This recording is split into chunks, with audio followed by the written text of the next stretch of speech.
12th annual Treefort Music Fest is quickly approaching. Starting on March 20th, you can enjoy 5 full days of musical performances, comedy, food, films, skateboarding, yoga, beer, podcasting, just name it. If you've never been, just imagine South by Southwest, but without the corporate BS, and more conveniently located in beautiful downtown Boise, Idaho. For more info on any of this, go to treefortmusicfest.com. You can buy passes now at treefortmusicfest.com/tickets.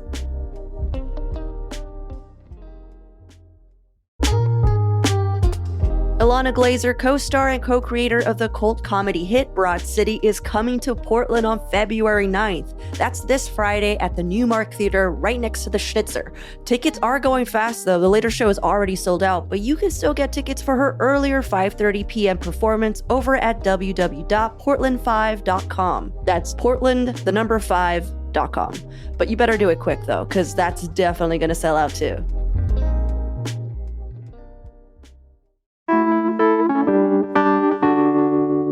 Valentine's Day is right around the corner. Have you made dinner reservations yet? If you're having trouble deciding on where to go, you're in luck. Because today on CityCast Portland, Eater Portland editor Brooke Jackson Glidden is sharing her recommendations for the most romantic, date-worthy restaurants and bars in town.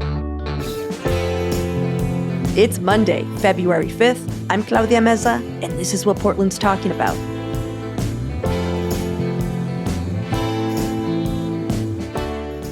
What is the most romantic Valentine's date you've ever been on? This is going to make me seem so sad. It was at the late, great Tiffin Asha when it had the restaurant space on Killingsworth. And my partner at the time, we shared like a bunch of dosas. And it was just like, I love sharing a meal. Like to me, that feels very romantic to like have a communal thing that we're like both ripping from and like engaging with. So to me, it felt very romantic, and like the space was beautiful, and they had all these candles lit. So I never went to Tiffin Asha. Claudia, I know. It was really great. Can I tell you what mine was? Yeah, please. So my girlfriend got us tickets to see Air Supply at Emerald Queen Casino in Tacoma, Washington.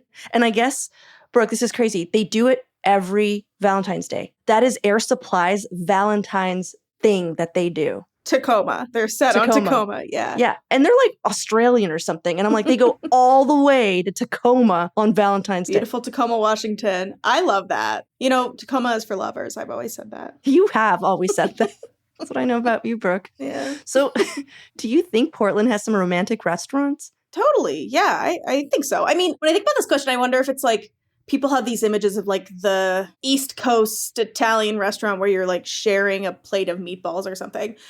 No, I think what you're talking about is Lady and the Tramp. That is 100% what I'm talking about.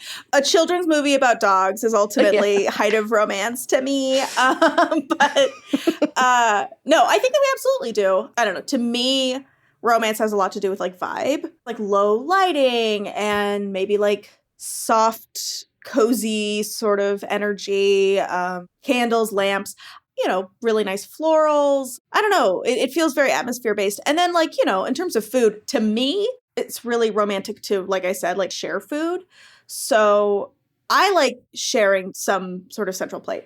But I know that this is like horror for some people. The idea of touching things. Right. Yeah. So, you know, like oysters and chocolate and pasta, not all in one dish. Like I think that kind of vibe, I think people associate with romance too. So all of those, I feel like they're answers for Portland for sure. Yeah, I agree. But I also feel like the volume of the restaurant has to be at a certain point. Like you have to be able to like hear your partner and also feel like you're just talking to them. Like I hate when they put tables too close and you're just like basically hanging out with the person next to you as well. And you're like, oh, so how's your night going? You know, that's so funny to me, Claudia, because I almost feel, I don't know, like there's something that feels very sexy to me about like being in like a cramped space and like in like clustered tables and you have to lean in to hear each other. Yeah. Susel, the like bar from Gregory Gourdet, it's like so tight in there.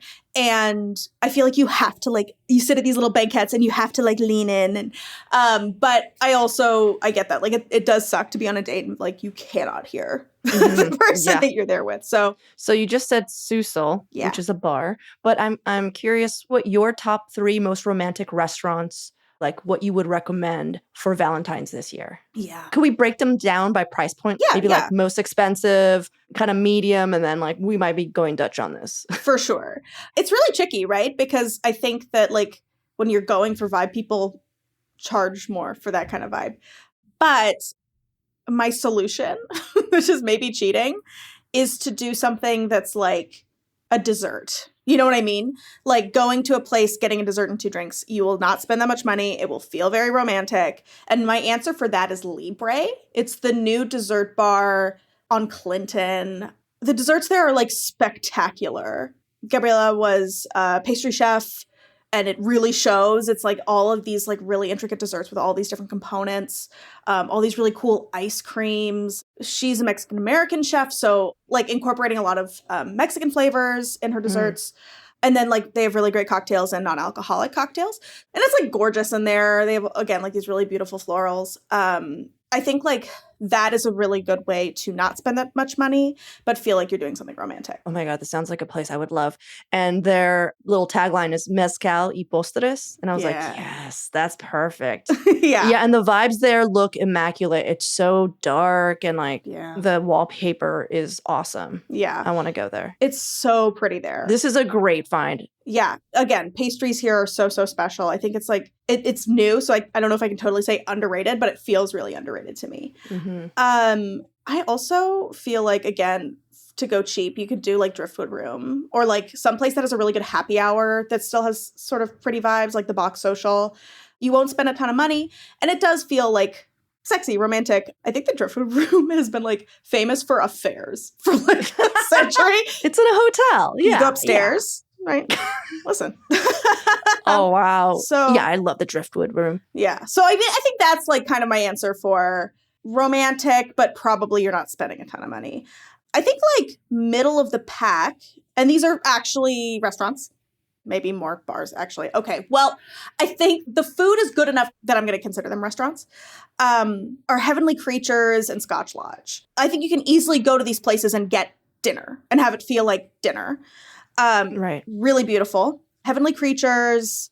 It's like completely full of candles. And it has this really sort of romantic, soft, intimate sort of vibe to it.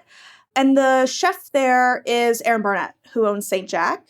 Oh, I love But St. you're Jack. spending like so little money comparatively. So, you know, you can get a few things and share them. The wine list is really great. Lots of really cool European wines on that list. And like the food is still fun. It's not like a tired food menu. They have like, they make this dish that I think about all the time that's like an aerated camembert. So it's like, think like camembert cheese whiz. Okay. Maybe I'm not selling it, but it's really, No, that really sounds good. awesome. Yeah. That sounds so good. I'm actually going to go there tomorrow. Oh, fun. For non-romantic reasons. Just meeting up with some friends. And I'm really excited because, Brooke, I don't think I've told you, but my New Year's resolution was to try a new restaurant every month. I know for you, like, that's nothing, but I don't leave St. John's. Look at you. It's really hard to. You're going all the way down to, I want to say, Broadway. I am. So Look at me go. I applaud you for this. You should get the Tonnato toast too, because it's super tasty. Tomato toast and the cheese whiz? Oh, Tonnato. Tonnato. Tonnato. Yeah. Oh, gotcha. Yeah. Tonnato. So tasty. So good there. Yeah, but it's such a beautiful space. Alternatively, Scotch Lodge. Again, subterranean, so really low lighting. And again, like all these sweet little like nooks, which I think are really fun for a date. The food is so good. I mean, I think it's maybe the only bar on the Eater 38, which is our like essential restaurant map, because I think the food is so good. And I think they also hit like the stereotypical romantic food checklist. They got oysters and stuff. Yeah. Right. They have really great oysters and they put like a little granita that changes on those. And like, it might be one of my favorite places to eat pasta. Really great in-house pastas. The last one I had there, it was like a seaweed butter with candied duck. And it was like, oh, so good. So I think you can go and get a couple things and maybe like the cheaper cocktails on the list. The beverages are where it gets a little pricey. Yeah. But you'll still spend middle of the pack sort of Portland pricing. And if you're like, Brooke, I don't want to go to a bar, go to Urdaneta. Urdaneta's great. Spanish tapas or pinchos. Yeah. I went to Urdaneta for my 12-year anniversary. See? Can I tell you how it went? Okay, I completely agree. I was actually going to suggest Urdaneta. Urdaneta is in Alberta, northeast Alberta, and it's Basque. Yeah. And it's really small plates that come out, and they're like, you said it, pinchos. Yeah.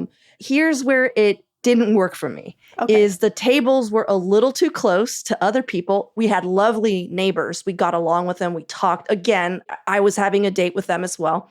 Very sweet. But it's such a small space. So if you get a rowdy group, which there were like, further to my left, they were so loud I couldn't hear my date and what a bummer. couldn't hear my waitress. So when she came and was like, do you want the special? And we're like, sure, we like steak. And then she came back to be like, hey, just so you guys know, it's like $26. And we're like, yeah, of course. And we're like, cool. And we got it. And then we got the bill and she meant $126. And we couldn't hear her. And we were all like, what? Oh my God. And to this day, it hurts. No, yeah. Okay, so I love that you were like, I was going to mention it by name, and then this very we still loved it. People were so Yeah. sweet. Like, we loved the food. Mhm. I remember us talking, my partner and I were like, it's like they're playing restaurant in the best way. Do you know, Yeah, like when you go totally. in and you feel like you're being taken care of, and it's like, Yeah, oh my God, we're totally. playing like people who are eating and they're playing restaurant. And I just don't feel that way in Portland. Yeah. You know? No, I totally know what you mean. That level of service, I mean, Right. Service is great, and it's like very attentive and I think very sweet. I love that place. It is, again, like a really classic date night pick for me, partially because I lived on Alberta for a while. And another fun thing to do, if you do that, take a nice little leisurely walk down Alberta, get a glass of wine at Le Cave afterward. Oh, yeah. If you're lucky, you can get in the like little secret nook that's like built into the wall at Le Cave, and that's super romantic. So I think that would be another thought. That's goals. Okay. The little nook in the Le The Cave. little nook. Yeah, to be part of that wall. And you can book the nook.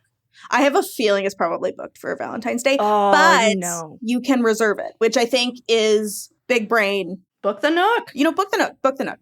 Urdaneta also takes reservations. I'm realizing like Heavenly Creatures might be tough on Valentine's Day because they don't take reservations. Yeah, but Scotch Lodge does. Yes, so it does. Heads up on that. 100%. Scotch Lodge does. I even think Libre does.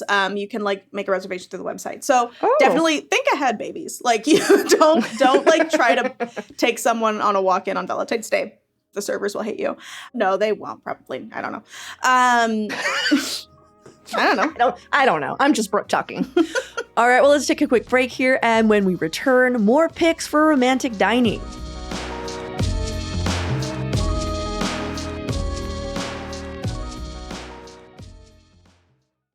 There's a big difference between talking and reporting, especially right now with a fire hose worth of news coming your way. You know what helps? Having reporters in the field. I'm Brad Milkey from ABC News, and that's what we've got on ABC's daily podcast, Start Here. Every morning, Start Here takes you across the country and around the world for a quick, smart look at the stories that matter. It's fast, it's straightforward, and sometimes, gasp, news can even be fun. So let's meet up tomorrow morning. Listen to Start Here wherever you get your podcasts. Okay, any honorable mentions? Well, we didn't do like pricey, and I'm going to do it really fast. Oh, I thought Urdaneta was one. That's not middle of the road, girl. $126 for steak? You make such a good point. I need to get a reality check. I think I went like tasting menu ballin', kind of like you could do like La Pigeon. You know what I mean? Uh-huh. Anyway. So you're still okay. No, that's fine. Now, okay, that wasn't the expensive one. The Okay, expensive bro. one is Le Pigeon. If you Yeah, Les Pigeons. Le Pigeon. No, really, I think it still rules. The food is great. The space is beautiful, like intimate. And again, like I have so many lovely memories there, very romantic dates there. But honorable mentions, I feel like I don't know. Do I even have room for honorable? I've been honorable mentioning the whole way.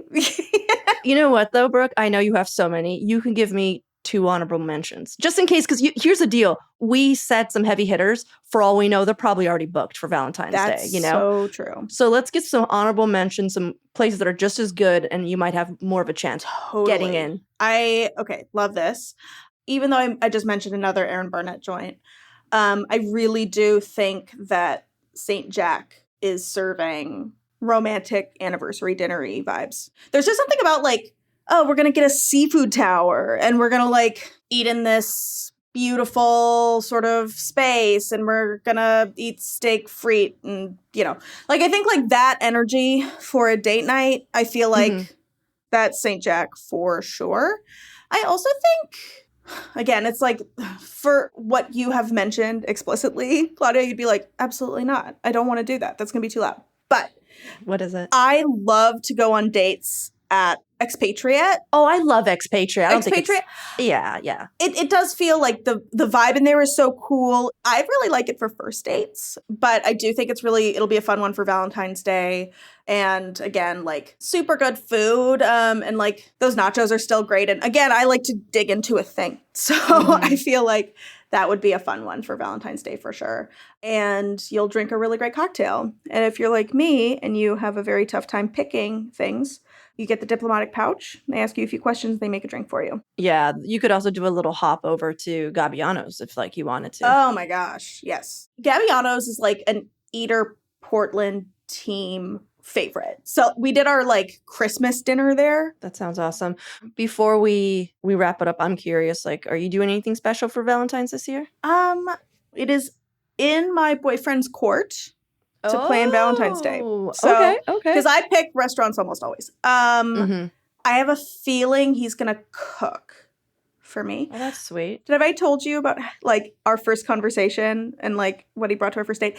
His first question to me was like, if you were to eat potatoes one way for the rest of your life, how would you eat them? And then on our first date, he brought me a gift bag full of potatoes. And I love that very much. So that's cute. Yeah.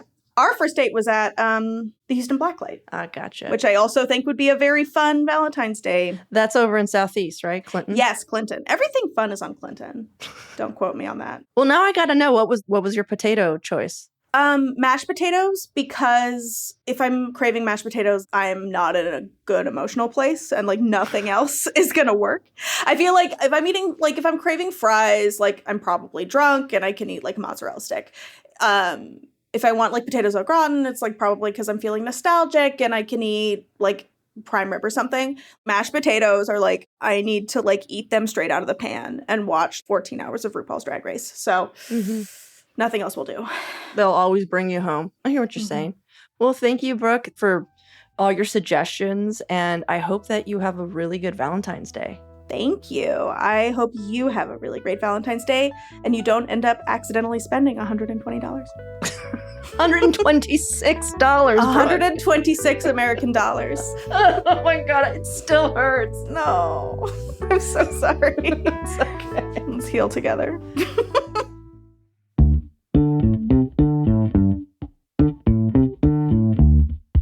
Well, that's all for today here on CityCast Portland. Thanks so much for listening.